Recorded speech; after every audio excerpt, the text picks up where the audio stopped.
अक्कल येऊ दे, कोणाला अक्कल घडू दे. अरे ह्याला अक्कल येऊ दे. अगं पण झालं तरी काय ग? माझं ऐकतच नाही. ऐकत नाही?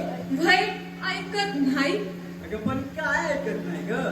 मी याला म्हणलं घरातली पिढा बाहेर जाव, बाहेरची लक्ष्मी घरात येऊ. आणि येड्यांनो आता नीट ऐका बर का. घरची लक्ष्मी सुखात राहो. अगं म्हणजे काय ग? अरे अजून समजलं नाही का तुम्हाला? भय नाही ग. ऐका. मळवट फासून दगडाला काय कळताय का? मळवट फासून दगडाला देवी म्हणती मानस अन हाड मासाच्या बाईला अव आमच्या सारखे बाया दासी करती मानस. मग अशा माणसांना घडूच दे. अगं घडूच दे की. अगं ग ग ग ग अगं येऊ दे. अगं ग ग ग ग अगं घडू दे.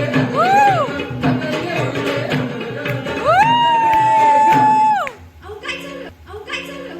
अगं तुझं काम चुलत मूल जागत घरात नसती. असं मग तुमचं काम काय आहे? माझं काम बाहेर जाणार, पैसे करणार, शिवायची मुंबई करणार. हे बघा सुरू झालं यांचं काय सुरू झालं ग? कंपॅरिझन. कोणतं विचार कंपॅरिझन म्हणजे काय ग? बया तुलना. मला ना